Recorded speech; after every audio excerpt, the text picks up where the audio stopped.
All right, we are live. Good. Happy Women's History Month to everybody out there. And let's cue in the music.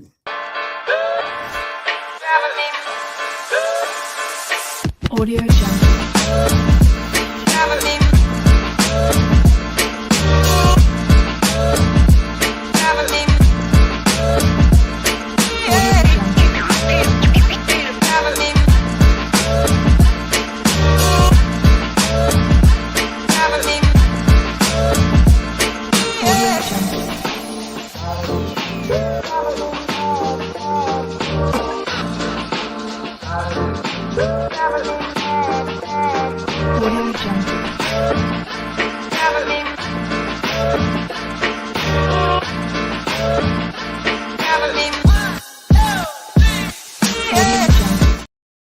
All right, this is the CSRN podcast, our week in review, where we stream to you live from Mott Branch Library. So what we're going to do right now is play our intro video. That way you can like, share, and comment. This is the CSRN podcast, our week in review. We'll be right back. I must confess that that dream that I had that day has at many points turned into a nightmare.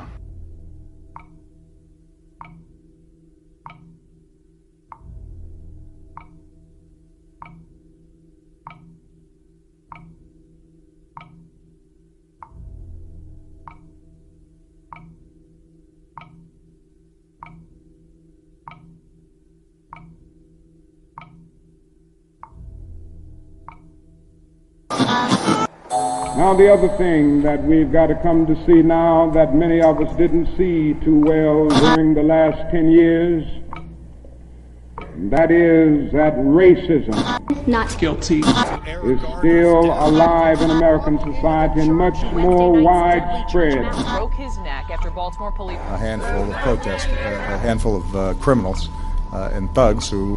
Many in moments of anger, many in moments of deep bitterness, engage in riots.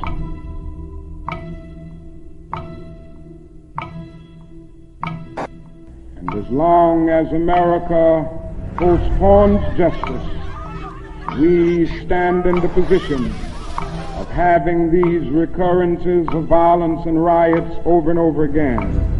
Social justice and progress are the absolute guarantors of riot prevention. Mr. Gray's death was a homicide. The Negro was freed from the bondage of physical slavery. The athletes marched onto a stage. But at the same time, the nation refused to give him land to make that freedom meaningful. Freedom without land to cultivate. Freedom and famine at the same time. And create jobs for our people. The Negro is to be free. He must move down into the inner resources of his own soul and sign with a pen and ink of self-assertive manhood his own Emancipation Proclamation.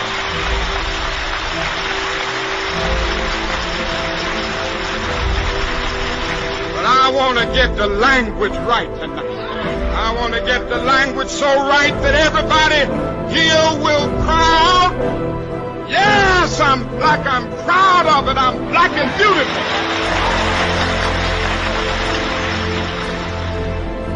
Individually, we are poor when you compare us with white society in America. We are poor. Collectively, we are richer than all the nations in the world with the exception of 9. That's power right there if we know how to prove it. We begin the process of building a greater economic base. And at the same time, we are putting pressure where it really hurts. We don't have to argue with anybody.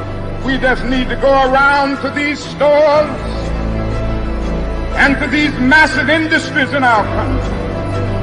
Say, God sent us by here to say to you that you're not treating his children right.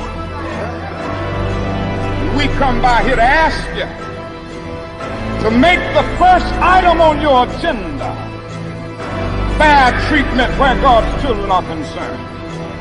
Now, if you're not prepared to do that, we do have an agenda that we must follow. And our agenda calls for withdrawing economic support from you. We mean business now, and we are determined to gain our rightful place in God's world.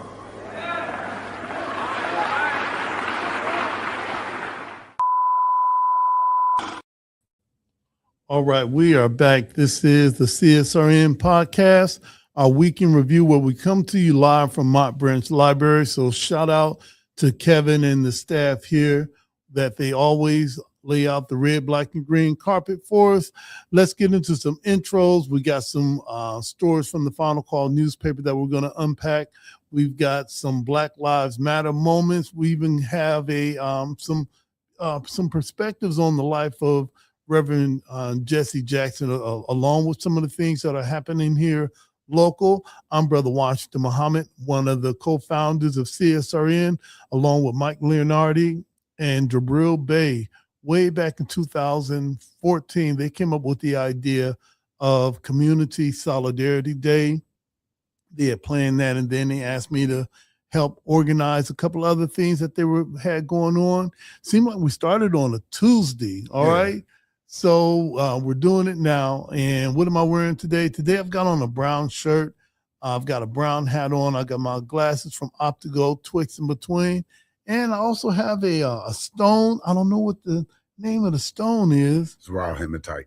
Yes, it's that, what he just said. And as always, I'm dedicated to respecting, protecting, and defending all Black bodies, no matter the cost, no matter the gains or loss. This is the home of Black Lives Matter and Justice or Else. And we're doing this for the activist community and the protest culture, where we create our own platform to report out on some of the things that are happening, and more so promote the people and the organizations that are making things happen right now. Jody, man, there's a lot of stuff that I want to cover, but if you could go ahead and do your intro, then we'll do our mission statement, guiding principles, take a short break, come back with some of those news stories, and been some things happening here local too. What's up, everybody? Jody J. Summers, child of the system, better known as Spoken Truth, the treasurer of this wonderful organization that is about to step into its 12th year. That's very right. Soon. And if you don't know me, I'm an author, poet, illustrator, filmmaker, director, elected official, run several boards, do a whole bunch of stuff in the city. Spring is in the air. My birthday is in the air in a couple weeks. All right. Okay. Happy National Women's History Month. And I believe there's some other things going on with that. Yeah. But, you know, you can check your almanac. You'll see which thing you'd like to support of the national things going on. Happy belated International Women's Day for everybody out there that celebrated and stuff like that. And if you're out somewhere where it's a little bit sunny and you don't have snow up to your ankles, be happy. What do we got? A couple weeks. We got a couple weeks. Like farmers till that right. last frost comes, and make sure you get ready to start planting and all the other stuff that comes filled with life in the spring and everything like that. That is correct. Again, I want to thank you for being here and coming and seeing us each and every single week. You know, that is a very hard task to undertake, and sharing with our guests and some of the behind the scenes photos that you see on either my page, the CSRN page, and things like that. Also, it's okay to feel, depressed sometimes, or if you got some things that you're not sure you should be, I guess, proud of. It's okay to take a moment, take some time to relax and work on your mental health. That's right. If you need to find a therapist, if you need to find a friend to talk to outside of your family, because sometimes your family could be the one seeing you go through the drama. And hey, don't talk about my family like that. Yeah. But it's okay. As you get older, us, I hate that word, but I guess millennials are understanding. Yeah, man. That's right. With everything going on, how the children will burn the town to feel the warmth of the village. Speaking of that. Hey, they're doing it right now. They're doing it right now, but it's not a failure on anybody's part. My generation called us crazy and young, but we were stepping into the internet age, and now they're fully integrated into it. They see all the lies and all the crap that we once believed as traditional and don't care. So if we don't have a plan on trying to make it better for them instead of fighting wars and all the other stuff, that's we right. should stop complaining and saying how horrible they are if you have no solutions. That's If you right. just want to go viral from watching these young kids fight where it should be a place for them to grow, then, and stuff. Yeah, But that's right. either way, I wanted to talk about how we get here and our mission statement and stuff like that for those of you that are trying to jump into something. I hate the term of woke or anything like that, but for people that are trying to, find some other activities to go to that's not just sports or entertainment or trying to go viral for any reason, you should hope that they have a Bible or Bible or set of instructions that even they won't break. If everybody else's stuff looks like everybody else's stuff, then what are you changing? Absolutely nothing. So this is our example, what we leave down for the generations that will follow behind what we've built through an organization of CSRN and connecting and meeting with people and learning other people's ideas and why they like green shoelaces instead of blue shoelaces. Instead of arguing with them, we come to a conclusion, a happy part. That's right. But here's our mission statement, and happy Tuesday. That's right. We are the Community Solidarity Response Network of Toledo, formed on November 25th, 2014, the day after it was announced that the killer, a Ferguson, Missouri police officer of Michael Brown, an unarmed teenager, would not be indicted. We bring awareness to the injustices experienced by Black men, women, and children who are disproportionately attacked, provoked, and harassed by law enforcement. Police brutality has to end.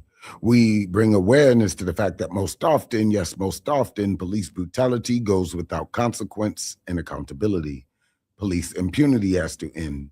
We utilize the tactics of protest, civil disobedience, event disruption, and citizen advocacy to give voice to those who are otherwise voiceless. We facilitate progressive, community-based events that help foster self-development, and we discuss measures to hold local leadership accountable to their sworn duties, be they politician, clergy, law enforcement, educators, etc., etc. We want justice, equal justice under the law. We want justice applied equally, equally to all, regardless of class, creed, or color. For all lives to matter, Black lives, yes, Black lives must matter. Injustice anywhere is a threat to justice everywhere. Reverend Dr. Martin Luther King, Jr. Yeah, and right now we have on our B camera, so you can see kind of behind the scenes of how we prepare. And most of this is scripted because we're not shooting from the hip. We're not just talking about what what feels good at the moment. It's like our Pledge of Allegiance. Yeah, we really, yeah, all right, yep, okay, yeah, all right, okay, yeah, I guess you could call it that. And what our mission statement does, it's the foundation of what we do. It's what we're about. Doesn't mean that that's all we do, but if you want to know who CSRN and what CSRN is, then you check out our mission statement. And one of the things that we like to have is our guiding principles. There's a lot of strong personalities that organize with us, but we've come up with this way of not imploding. And these are the CSRN guiding principles. All Black lives matter. Queer Black lives, trans Black lives, formerly and presently incarcerated Black lives, poor working class Black lives, wealthy Black lives, differently able Black lives, Black men and women lives, immigrant Black lives, Black elderly and children lives. All Black lives matter and are the creators of this space.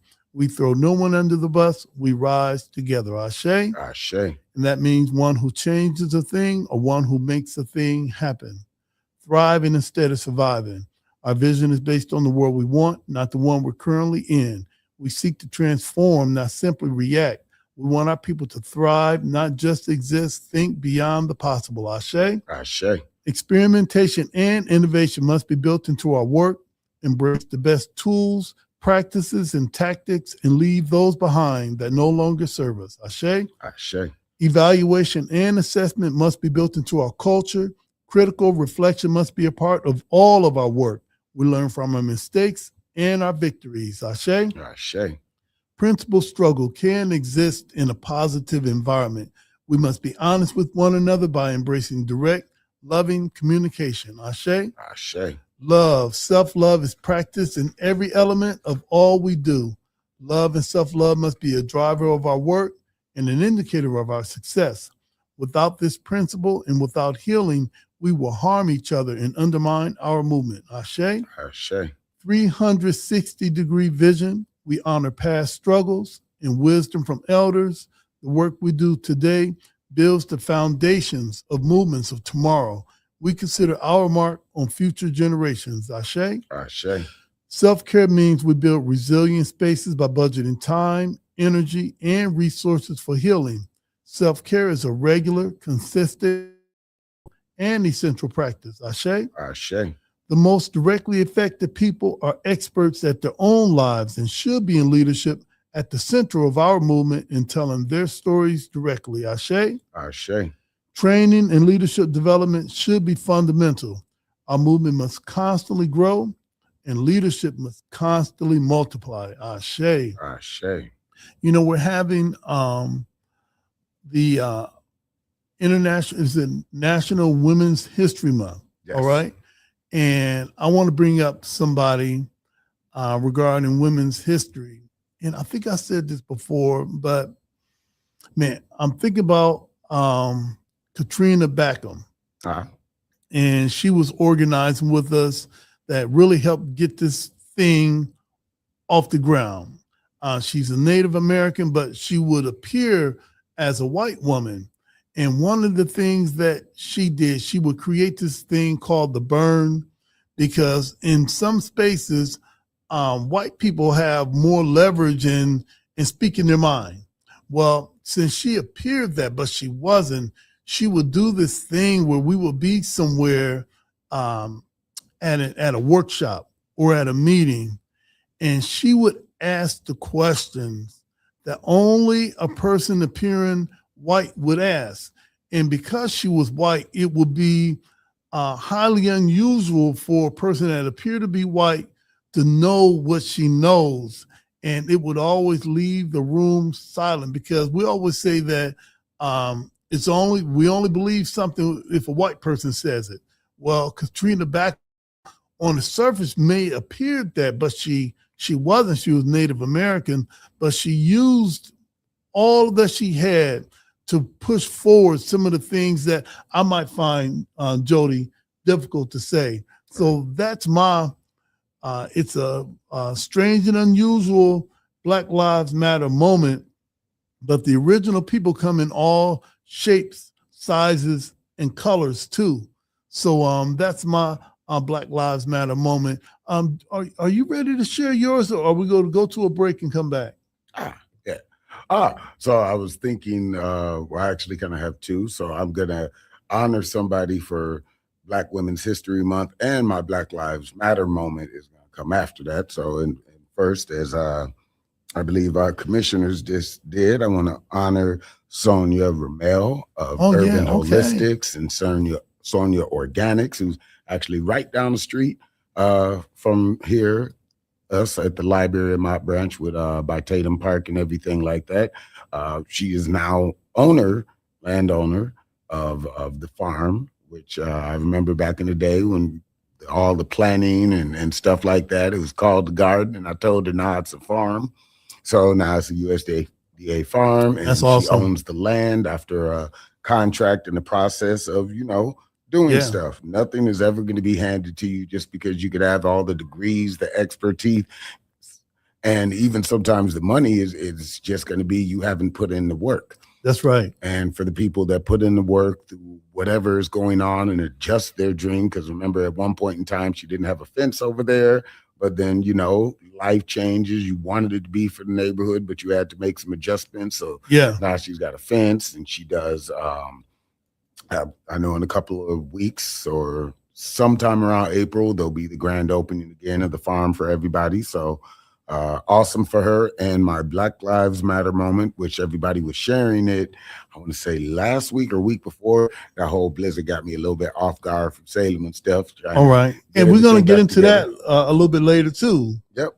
But I want to say our first Black Lives Matter awards the second one, because the first one was just done because we needed it to be done. And the second one, the 25 under 45, before we went online and did it, was in response to wherever people were getting awards for excellence in the city. They were not often African-American or in the urban community or trying to do grassroots anything. They had already got their accolades and accomplishments. It was just more of like a tax write-off. So we decided to do something different. And I noticed last week or the week before, a lot of those people, some of them even went on to win their 20 under 40 awards, and we're congratulating that we were one of the first awards or first recognition that's right that they got on their dreams. So. Man, I was thinking about the second Black Lives Matter award. We had something special happening. We wanted to invite Tamika Mallory, because at that point she was still a part of the Justice or Else. Mm-hmm. All right. And she's still doing a lot of good stuff right now. And she wasn't able to make it, but Bob Bland, who was a part of the Big Three, it was Linda Sansour, Tamika Mallory, and Bob Bland. And Bob Bland is a woman, all right? And we were able to bring them here. Yep. We were able to keys to the city. We were able to house them, all right? While they were there was a brother that I worked with. His name is Ivan Ballard. And I asked Ivan, I said, because he has this really nice Suburban. I said, hey, listen, can you pick up somebody for me I don't know if I even told this story. Maybe not. All right. So Ivan, and if you're out there, Ivan, if you watch this and realize that, yep, I outed you as one of our accomplices or co-defendants. Hey, it is what it is. But we asked him if he could pick her up, show her the city, and take her to her hotel. So that was a big thing. And we gave keys to the city. That we did. Right. And we didn't have to wait for Wade or whoever was in. Was it Wade? I think it was, it was his first term. All right. Yeah, we didn't have to wait or ask Wade if he would give, which nobody's going to give a Black Lives Matter key to the city to anybody. So why not do it ourselves? So that was an awesome Black Lives Matter moment. I can't even remember mine was Katrina Backup. We gave gold awards too. So it was the key, and we have the gold emblem, the medallions. Yep, red, black, and green. Did an art project for all the tables and painted the awards, different ceremonies on slate. On slate. Yep. I still have one at the Padua Center. Yeah. Okay. That's one on my wall, and the first year before that, we gave hand carved wood statues, then glass fist. So, okay, man. All right, so we gotta do another one. Right. So, no, we don't. Yeah. All right. Yeah. And Black history does not have to involve people that are no longer with us. Right. All right. We're making history every day, whenever we decide to make our community a decent and safe place to live. And it's going to be up on us. I don't want to get into a soapbox on us accepting the responsibility of our own community and to stop waiting for somebody else to do something for us what we could do for ourselves. So we're going to take a short break and we'll be right back. This is the CSRN podcast, our weekend review. We will be right back.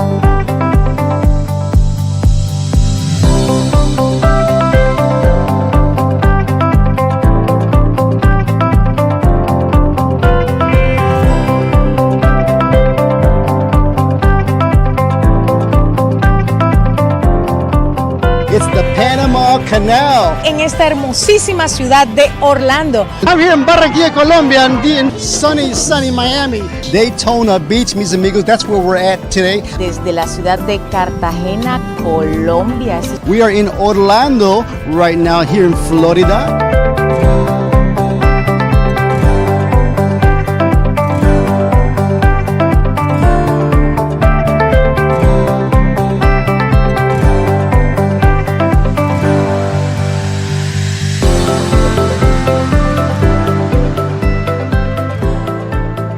I'm Helene Sheets, Director of Marketing and Communications at beautiful Lourdes University, and we've been a proud sponsor and supporter of Voces Latinas TV for over a decade.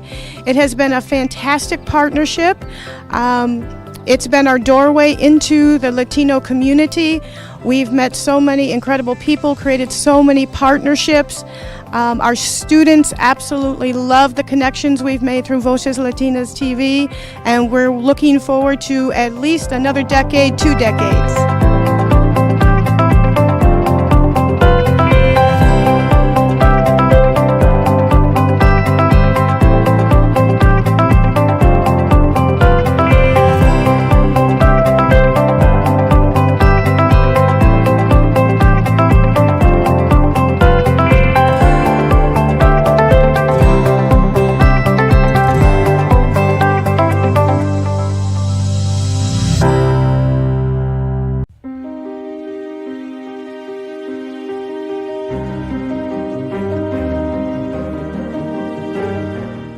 Now you can get the same uncompromising truth you've come to expect from the Final Call newspaper on all your connected devices. Subscribe to the Final Call Digital Edition today. Go to subscribe.finalcalldigital.com.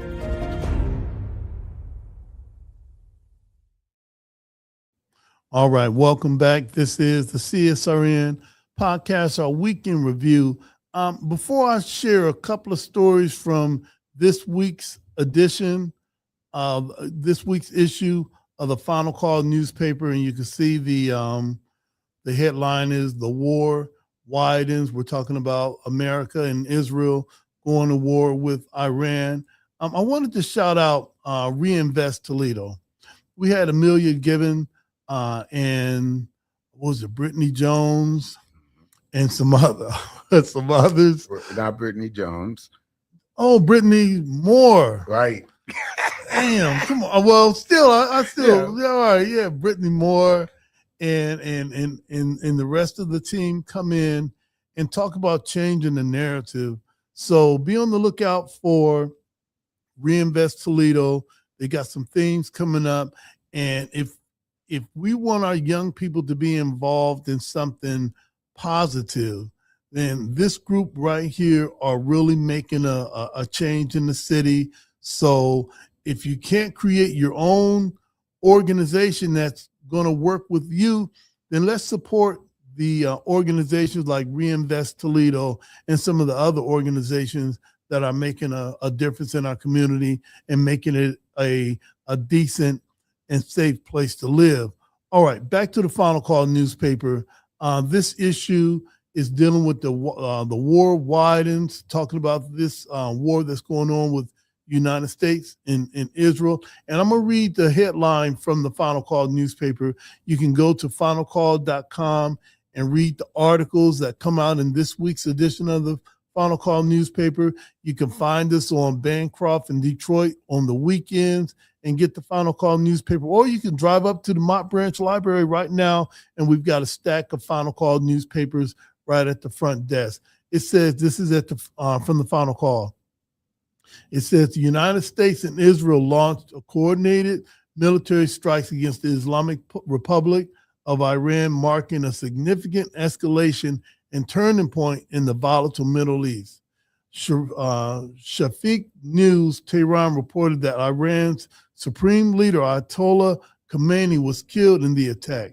He led Iran since 1989 and was a key figure in the 1979 Islamic Revolution that brought about the current theocracy to power. According to the news, the 86-year-old leader was killed in an airstrike targeting his compound in downtown Tehran. The Fars news agency said that the attack also killed his daughter-in-law, the granddaughter, in addition to one of his daughter-in-laws. Iran's Supreme Security Council said the death of the supreme leader will mark the beginning of a great uprising against the tyrants of the world. And that's from this news story. So you can get this news story and many others in this week's edition of the Final Call newspaper. The next story that I wanted to add, because we weren't able to share it last week, and this was the passing of Reverend Jesse Jackson Sr. And this is from this week's Final Call newspaper. It says, grief and gratitude met at the doors of the Rainbow Push Coalition as the sun rose over the building. It said before 8 a.m., mourners were already lined up along the block. Some stood in quiet prayer. Others spoke softly about marches, boycotts, and the Saturday meetings that shaped their lives. When the Jackson family procession arrived, a color guard escorted the casket inside as the elders who marched in the 1960s stood shoulder to shoulder with young organizers born decades later. And I want to remark back to our guiding principles. And I'm going to say this and then we'll move on, but I really don't want to move on, but we are. Yeah. It said that we talk about 360-degree vision. We honor past struggles and wisdom from elders. The work we do today builds the foundation of movements of tomorrow. We consider our mark on future generations. So all of our brothers and sisters that paid a heavy price in the 50s, 60s, and 70s when organizing the way that we do wasn't easy. I mean, Jody, I could just click a link and share it. Right. May make a couple of people upset, but in order to get the message out in that day, there was plenty of direct action, and there was a concerted effort by the United States government to really crush any movement. If it was PUSH, if it was the SCLC, if it was the Nation of Islam, if it was SNCC, if it was CORE, the NAACP, any organization that was striving to unite us came under attack. Yep. So one of the things that I learned from a sister named Elaine Brown, she wrote this book called A Taste for Power. She was a former head of the Black Panther Party. She had told me this when she was running for president, and I was helping out with the campaign locally and in any way I could. She had said that the amount of damage that the United States government did on the organizations really deeply affected the people that were organizing. Some of us turned to drugs.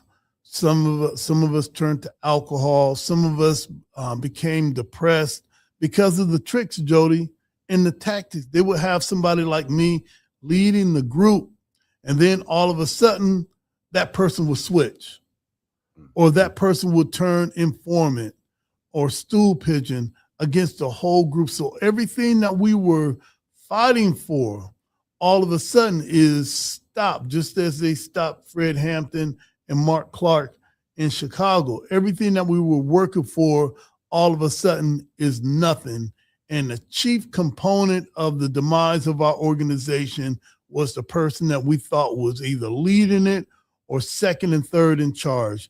And that affected a lot of people. So we can't be too quick to judge the journey of all of those men and women that stood up during that time and not recognize what was against them, which was the whole United States government and every tool that they had. So mad respect for Reverend Jesse Jackson Sr., mad respect for their parents, for his children and family and everyone that was involved. All right, last thing. This is the 21st day of Ramadan. We have approximately 9 days left. And it's in 3 phases. It starts with forgiveness, mercy. In the last 9 days, we're going to be focusing on salvation. And I'll tell people, look, I want to save myself from making horrible mistakes, all right, or miscalculations. So we're asking for that to happen through fasting, through prayer, through settling our differences and improving ourselves, as we said earlier, spiritually, mentally, morally, and however else you can improve yourself, because self-improvement is an inside job. So those are the things that I wanted to cover from this week's Final Call newspaper. Once again, thanking Reinvest Toledo for joining us last week, and then thanking the Mommy Bay Club for joining us the week before. I think we started our on Women's History Month before Women's History Month. So shout out to everybody that's been a part of this podcast journey, and make sure you get this week's edition of the Final Call newspaper, My Branch Library. Check us out on Bancroft in Detroit, and I think also for Ramadan this week we're going to have a food giveaway where we're going to maybe go downtown and find some brothers and sisters who may be a little bit less fortunate and do some good and not expect anything in return. Right. All right, Jody, what I want to do, I want to take a short break and come back with the communities updates. Yep. All right. And then what we're going to do, we'll transition from there to 5 minutes of heat. This is the CSRN podcast, our week in review. We'll be right back.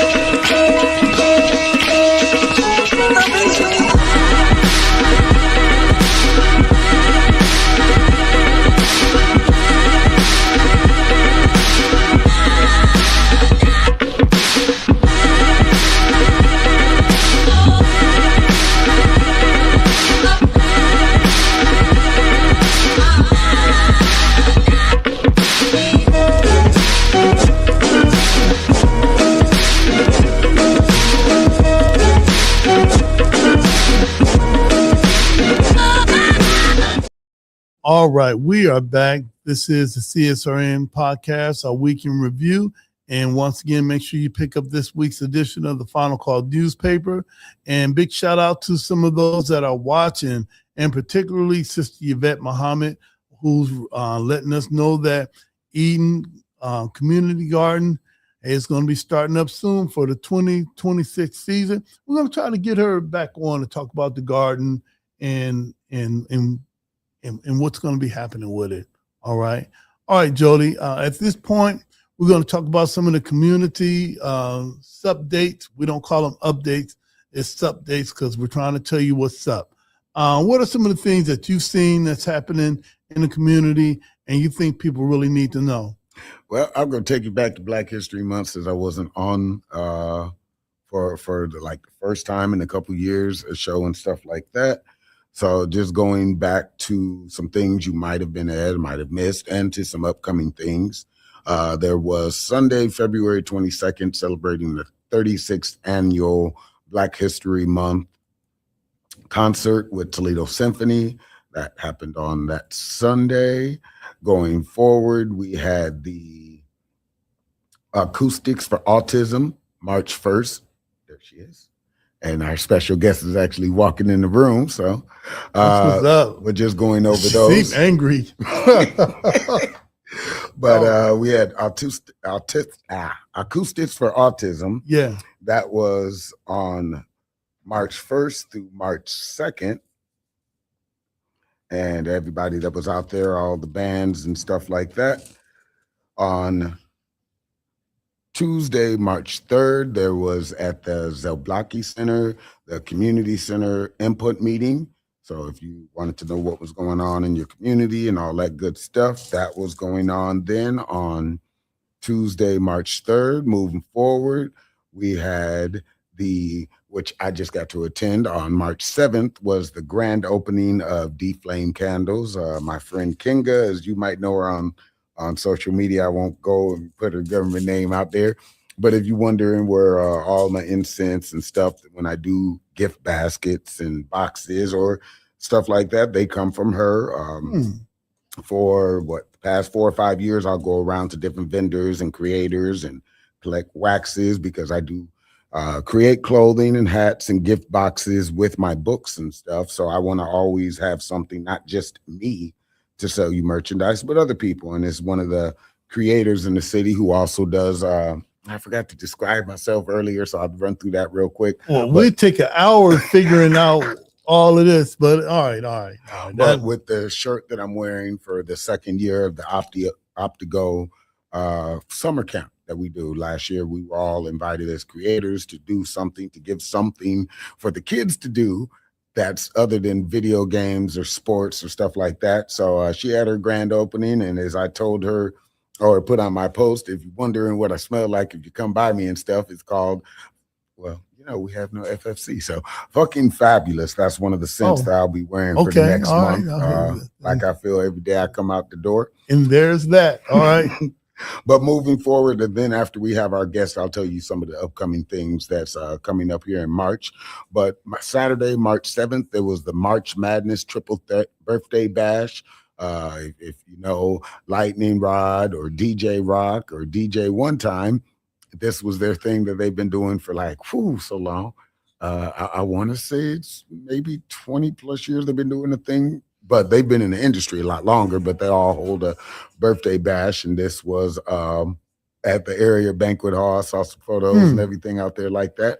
All right. You talked about Kinga. Where is her shop? You had posted, and sometime I could be screaming at my phone because I follow you online. And you had posted that she had just opened up her shop. Yep. You showed some pictures, but I don't think anybody put the location. Pictures and stuff. So if anybody doesn't know, the Truth Art Gallery moved, I want to say last year before last, to what is now Bancroft and Franklin. Bancroft and Franklin. So that whole plaza up there is kind of becoming a Black minority business incubator. An incubator. Right. So there are a whole bunch of businesses in there. People that do like her with candles. There are people that do reggae. There are people, Optio Go is in there. Yeah. Truth Art Gallery. So if you know who that is, Nicola, she does sipping paints in there. There's a few other businesses that run out of there, all minority, all Black owned. Pretty sure this summer they'll be doing a big showcase for everybody as the weather warms up. We're out of coat weather and stuff like that. But if you get a chance and you're not familiar to Toledo, there's a fire station across the street, and then there's a big giant plaza where I used to host a radio show over a decade ago. Wonder what's happening with that. Don't know. I know that's up for sale. There is a lot of redevelopment, like where Nicola's old place was on Monroe. Yeah. Up there in the Monroe and Detroit area, our old area where we used to protest. There's a lot of redevelopment going on there, but for that part, I don't know. I haven't seen or heard anything. I know right before the unspeakable virus, a lot of people were trying to come together to buy that, to make that another incubator hub spot. But, Toledo things fall through and stuff like that. But, they do. So if you want to go visit her, she does take appointments and everything. Shout out to you, Kinga. Shout out to Optio Go and Fletcher Ward from The Truth. Shout out to, because he mentions every show. Kristen Moncrief. Yep. If we mention her business 3 times, all right, if you see her, ask her for 20% off. Brother because Washington we said got the discount. I know, because we said Optigo, and 3 times. If I say it 4, you might get 30%. And as far as Black history, She is the first Black woman to have a Mobile mobile opticians. Yeah. That's the Yeah. word. Yeah. So give her a call. I've got the glasses on right now. I got another pair at home and looking to get another pair too. So, and now I'm going to wait to do the updates because there are a lot of things going on, springs in there and stuff like that. But we have our special guest that we want to make sure we give time to. Oh, okay. I did not know that. All right. Hey, let's take a short break. This is the CSRN podcast, our week in review. We'll be right back. Audio Jungle.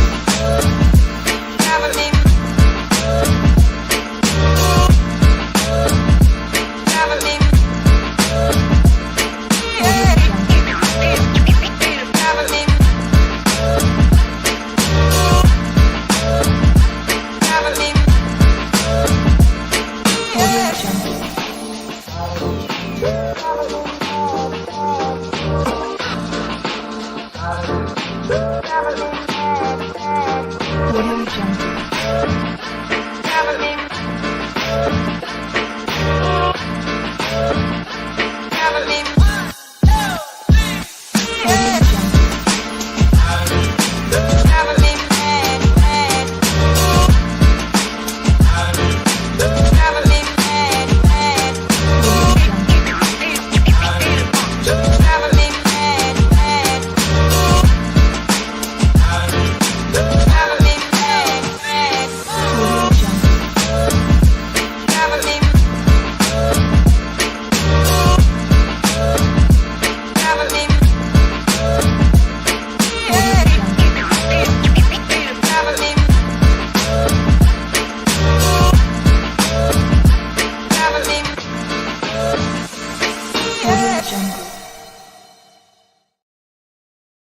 Hey, all right. See, why is he talking? And we had just said that we're going to click on, and it seems like every time, family, when we go live, that's when Jody likes to talk off camera. So I'm listening to him. You can't hear him. So one day Jody's going to break the bank. He's going to get us another camera. He's going to get us another microphone, and we probably spring for another set too. All right, family. One of the things that we do at CSRN, whenever we have a guest, all right, we always ask who they are, what are they wearing, and what are we talking about. So, as always, who are you? Man, what are you wearing? And what are we talking about today? Okay, so I'm Coletta Dykes, and I'm a life coach with a focus on mindset and accountability, and also a poet. I have on a black dress and a red sweater, and I have my white glasses on. But looking at myself, I just took my glasses off because I don't like the glare. Okay, all right. So one of the things that we wanted to know, what was it that introduced you to life coaching? How did that journey go with you? Oh my goodness, we about to be talking here. Yeah, for let's go. Like an hour. Okay, well, they'll be clicking the lights on and off. But all right. So my journey started, oh my goodness, when I got pregnant. I had carpal tunnel. I was doing hair. So I ended up going viral doing hair. And then from there, I got carpal tunnel and I needed to pivot in my business, which I didn't really know, like, what am I going to do to pivot? Like, I was an entrepreneur. All right. However, I still needed to figure things out. And so that's what led me to do consulting and coaching. And furthermore, started my poetry and really honing into me, and just on my healing journey was my separation. Getting a divorce after 14 years. Well, that's a long time. Oh my goodness, so long. All right. But it was it was so needed, like, for me to just tap into who I am, to tap into my self-love and the love that we're always taught that you should love everybody else. Like, love your brother, love your mom, love your dad. Yeah, I heard that. You know, but who teaches us how to love ourselves? That's a good question. And nobody teaches us. And through this journey, so it's been 16 months of me just on my healing journey, and it's beautiful. And I just want, and it feels so good to love yourself. And I feel like we weren't taught how to love ourselves, how to heal, how to anything. And so within my coaching, mindset and accountability, That's mental. It's your mental health, how to hone into your mindset. So that's really what started the journey, and it's just up in the air from there. Like, okay, so one of the things that I heard about life coaching, I've heard that. Well, I've heard that people have been saying, "Hey, look, Brother Washington, why embrace life coaching when you should already know what to do anyway? So why have somebody tell you to do what you should already know how to do anyway?" After I'm done with this podcast, I'm going to call them back and tell them what Coletta told me. So you better believe it. Right. Because I feel like in life, we all need someone to talk to. We need somebody to talk to, just to support, bounce ideas off of, just to have a different insight, because we're only taught what society conditions us on and what our family or everybody around us influences on. So it's kind of, we go back and forth. And sometimes I still go back and forth with myself as to, okay, am I making the right decision based off of what I want, or am I making the right decision based off of how it's going to benefit someone else, right? And so within coaching and life coaching is not just helping you find a job, right? It's so much deeper than that, because it's, how can I be a better version of myself than I was yesterday? Always trying to be a better version of yourself. And so I don't like to say I'm competing with myself. I would just like to say that I'm trying to be better. And so within coaching, which I have a coach, a mentor, however you want to call it, right, is just focusing on you. What do you want to accomplish, and how do you feel like you're going to get there? And just having, so it's less than a therapist, only not less than, like, you know, not like a therapist, but it's non-clinical, right? So I'm, as a life coach, it's not a diagnosis. However, it's a conversation. It's a support system for you that you can call on that person as a friend, but not quite a friend, but someone who can understand where you've been through, especially with your traumas, and just it's, Brother Washington, it's a lot, right? And me having a daughter, you know, just trying to get her to understand too. Life coaching and coaching is, nobody can make you mad. Right. And we don't even understand that. We grew up thinking, oh, that person made me mad. No, nobody can make you mad. And I teach her that to this day. No one can make you mad. It's more so how you already feel. You're projecting how you feel onto that person. That's coaching. That's your mindset. That's taking accountability. And we don't really take that too well, taking accountability, right? All right, and family, we're putting on a clinic right now for free. All right, so everything that we're doing is the next one we got to charge you for. Okay. And Jody, maybe I'm thinking of this. Maybe we can have maybe a periodical return of what we could call coaching with Coletta. All right, coaching with Coletta, just some little bits and pieces and some tips, and then maybe we'll drop the how they can contact you if this is something that they want for themselves. And we're not going to ask for 30% like we do with Krista Moncrief. We're not going to do that, all right? Because she live in Large. I saw that truck she be driving. Oh, stop. Man, how she get that truck? All right. But my tagline is, come sit with me for a second. Okay, all right. So coaching with Coletta, come sit with me for a second. We'll have a reoccurring thing, because I really believe that sometimes we have people talking to us that don't know what they're talking about. You better believe it. And I think that being able to talk about this and normalizing not going it alone is helpful. So what about some of the stigmas that's attached to talking to someone? Because I get that a lot, especially for a lot of the guys. I don't need anybody. I'm my own man. I'm self-made. I don't cry. I don't hurt. I don't ask for directions. All right. So there's some stigma attached to what you're talking about and getting help. How do we move past those types of things? Honestly, I feel like conversation, and you have to want to do it.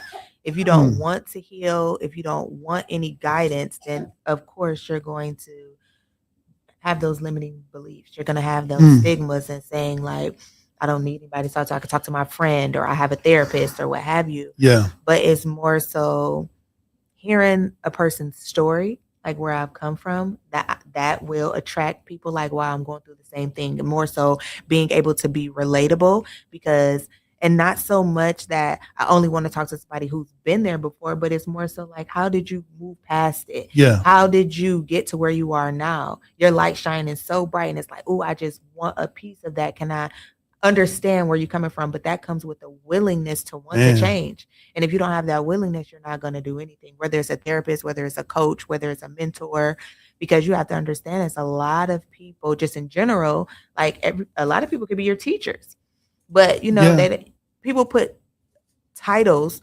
on relationships, and sometimes it don't always have to be, because talking right now, I could be everybody's coach, generally speaking. Hey, right. You working it right now. Because all right. I'm learning something. I thought I knew everything until a few moments ago. All right. And then as you talk, you understand like, wow, maybe I could use some life coaching. Maybe I could use a mentor, somebody who's been through a divorce, somebody who's been on a healing journey, somebody who's been celibate, somebody who's a single mom, right? You're like, wow, you're a coach. Can you help me through what I've been through, because I'm struggling?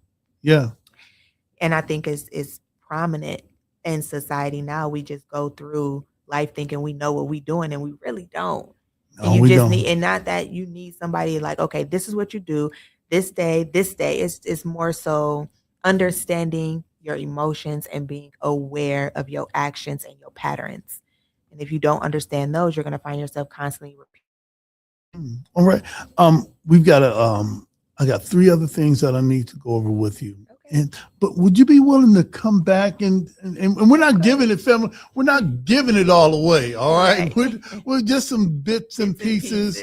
Right. And then you could contact her and see if she'll be a good fit to be coached. I've never seen a football team without a coach. I've never seen a basketball team without a coach. All right. So coaching isn't something that's new, but sometimes we get into this individual thing to think that, I don't need anybody. I'm doing fine by myself. No, you're not. Right. So you talked about poetry. How long have you been writing? And poetry is a big part of what we do regarding social justice. I think that, Jody, we may have been the first, social justice entity that you utilized spoken word to get across what we need to say in a creative way. All right. So when did you get exposed to spoken word? How did that happen? So my dad was an addict, and he was in and out of prison. So I used to write a lot of poetry back then, as far as, getting high, being addictive. And then fast forward, going through the separation and going through a divorce, that's where I really found my voice into my emotions and how I felt, and I expressed through poetry. So I want you to hear my words. You hear my words, but I want you to actually feel my words and apply it to your life and how it pertains to your situation. So, and I wrote a book. It's called The Space in Between. So it's not that I want you to hear my words and try to understand my story, but more so put your story in my words, if that makes sense. I thought that was the poem that you were doing. I was about to do, but don't we step? I feel like, all right, I see what you did there. I'm just asking you about it. You did a poem. All right, okay, all right, all right. Next, we're big on self-care. What is it that you do? You're a coach, so what is it that you do to rebalance or recalibrate at the end of the day or at the end of the week? What do you do? I feel like on my healing journey, and to recalibrate, rejuvenate, all of it goes into mind, body, and soul. Like, what are you feeding your mind? What are you feeding your soul? What are you feeding your body? And I work out Monday through Friday, 6 a.m. Oh, okay. Beautiful. I did not know. I did not know that people actually were up at that time. Yes. All right, man. Okay. I would go at 5, but I have a 3-year-old. Oh, wow. Okay. But so that is pertaining to my body, right? Exercising. Mm-hmm. My mind is how I meditate, how I pray, how I write, and my soul, feeding back into my soul, reflecting at the end of the day. How was the day? What did I feel like? Something is taking a toll on me that I need to express. And I do that through writing and, of course, prayer to God. And I feel like if you're trying to find yourself, do that first. Once you have the willingness to find yourself, then you're going to find God, because you have to go through the source. You have to go to the source to really understand who you are. All right. And last, 3 things that you're grateful for. What would those 3 things be? I'm grateful for my daughter. I'm grateful for having the ability to be here. And I'm grateful for being able to move my body, move my limbs. And grateful for this beautiful day, because it was so nice today. I know. I don't know how we even got here. We could have stayed out in the sun. All right.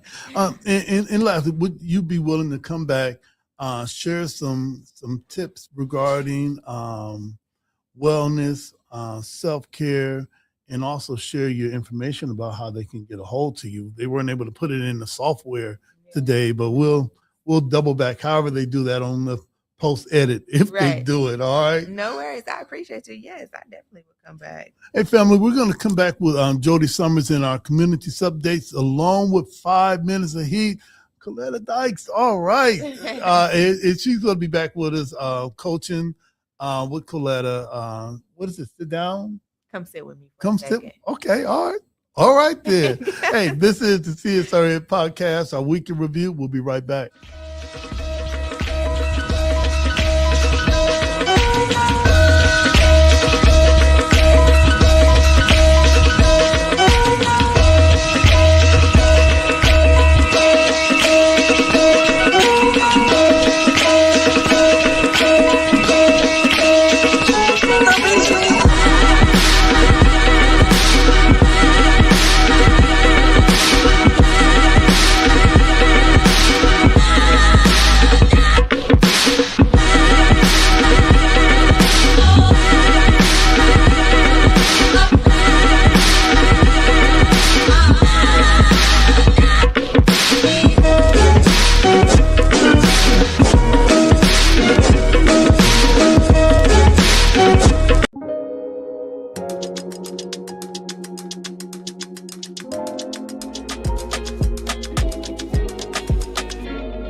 Welcome back to the Elgic channel. In our last video, we learned how to properly clean our TV for that perfect movie night. In case you missed it, you can check it out by clicking the link below. But what's a TV without its remote control? It's the accessory that gets handled the most and collects a lot of germs, dust, and grime. So today, we're giving it a proper clean to keep it fresh and ready for use. And the best part is that these same steps can also be used for streaming sticks, gaming controllers, and even household appliance remotes. Now, let's get it clean. To clean your remote, all you need are household items. You'll need a microfiber cloth, a small brush or toothbrush, a toothpick, rubbing alcohol or bleach-free disinfecting wipes, and a cotton swab. Now, to clean our remote, first, remove the batteries. Then, tap the back to shake out loose debris. Use a toothbrush and toothpick to remove crumbs and dirt between the buttons.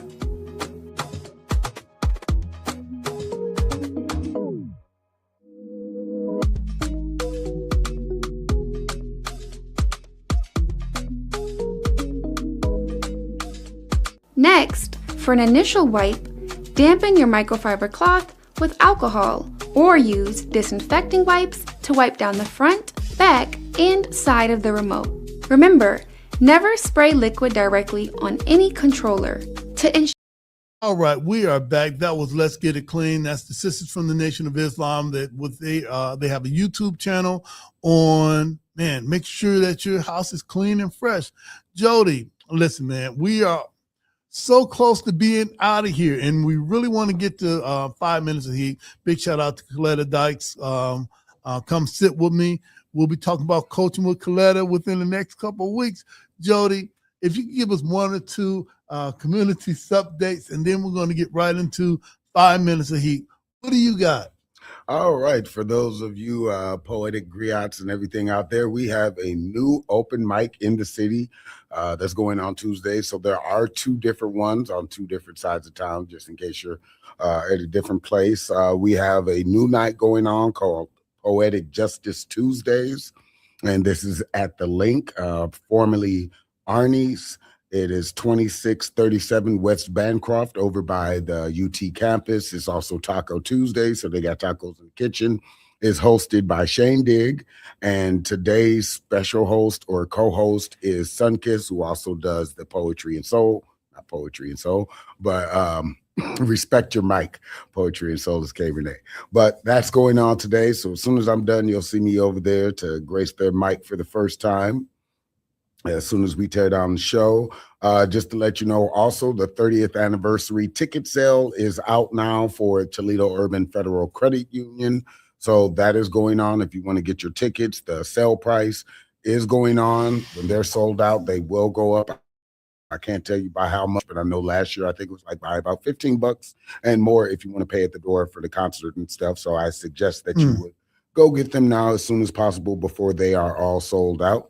Also today going on for open mics, there is the TRL open mic. This is at Handmade Toledo, 1717 That's Adams right downtown. Street. That's right downtown. Okay. So they do a monthly thing. They alternate between there and Black Kite. Shout out to them. This Saturday and Sunday, March 14th and 15th, is the Fantasticon in Toledo, Ohio at the Glass City Center. If you're into cosplay and comic books, unfortunately, I won't be able to make it this year, but that's okay. Okay. Maybe next year. That's going on this Saturday and Sunday. Also, this Saturday at 2 p.m., there is the March Spark Lab 3, the Sentence Hook. That is with Opal Allen. If you know of her in the community and stuff, she writes books, she does movies, she's a director and a whole bunch of other stuff. That will be right here, Mott Branch Library, 2 p.m.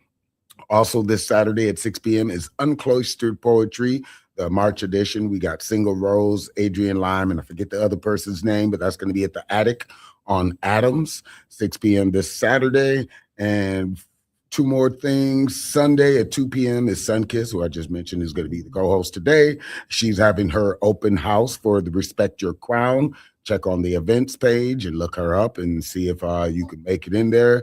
And finally, this Sunday at 7 p.m. is the 2026 Oscars watch party. It's going to be at the Red Saloon. This is by Film Toledo. Okay. The people that bring films in here, Eenie Meenie, and a whole bunch of other things to make sure that we have a mainstream movie market. So shout out to everybody over at Film Toledo. Hopefully I'll be able to make the watch party. All right, family, if you like what we do, you can follow us on Instagram, join us on Facebook, listen to us on Spotify, watch us on YouTube, subscribe, hit the notification so that whenever we have a new podcast streaming, you'll be the first to know. And as soon as Jody gets over his hate for Elon, we can start posting on X, formerly known as Twitter. If you want to support us via Cash App. That's the cash tag CSRN Toledo 419. PayPal is CSRN Toledo 419. So, hey, that's how you support us. And one of the things that we like to do whenever it's time for us to close out, we close out with creative expression, and we have this thing called 5 Minutes of Heat. And that came from the old song by Houdini, 5 Minutes of Funk. And as always, we take things and remix it. And we always close out. And this is our 12th year doing this. And we've had 12 years of 5 Minutes of Heat, being able to bring creative expression to the world of social justice. So, Jody, what do you have for us today? So as everybody knows, I'm getting ready to do my 31st publication, May, June, because, stuff and how long, but the self-care checklist is going to be an independent version outside of the Tears of the Wounded books, outside of the Childhood Trauma series. It's more of a journaling type of book. And then when I close out the Childhood Trauma series, it will be from the perspective of the provider and the patient coming into therapy as they're going through their journey. All right. So this piece is something I've noticed a lot of my friends or family or even myself as I get older, the good old days and that person that was in that good old days. So, and sometimes you just be sitting in a room silently laughing to yourself. Nobody knows why, but I turned that into a poem. So this piece is called Laughing at Myself. So let's begin. Also, it's the first piece that I've written since January. I was ready for the piece. All right. I was ready to get into it. Laughing at myself. Sometimes I find myself laughing or mumbling to myself for no reason to the public it may seem. But my friend would get this. If my friend were here, we would be silently snickering to ourselves, understanding every single word without a word. If my friend were here, I would not look odd in public when suddenly my emotions shift. If my friend were here, they would know just by eye contact what I meant. Except my friend isn't here. Either time, distance, or misunderstanding has separated us, and I'm left laughing and silently mumbling to myself, conversations that only have one end. If my friend were here, I would be less guarded. If my friend were here, I would be more brave. If my friend were here, I wouldn't stick out like a sore thumb. If my friend were here, I could do that thing knowing someone had my back. If my friend were here, this would be more fun. Except I'm sitting here, laughing and mumbling to myself, trying to figure out if my friend was really a friend or just someone along my journey to teach me what they knew. And I was supposed to grow. Yes, I was supposed to grow. But I'm stuck on this moment in time, trying to receive the one-ended conversation I've been having with myself of why I never got a goodbye. Sometimes I wonder if my friend is having the same conversation with themselves on the other end of whatever life has taken them, or am I the only one that feels this way? But if my friend were here, they would not cross my mind. Because so many people, yes, so many people have come to dance, and only I have stayed. Sometimes I find myself laughing or mumbling to myself for no apparent reason to the public it may seem, the one-ended conversation that will never say goodbye. In peace. And as always, we snap our fingers. I want to thank Coletta Dykes. Come sit with me, coaching with Coletta. Once again, thank Reinvest Toledo and the Mommy Bay Club for gracing our podcast studios. And as always, all lives can't matter until Black Lives Matter. And Black lives can't matter until all Black lives matter. Justice or else? Yeah. Peace.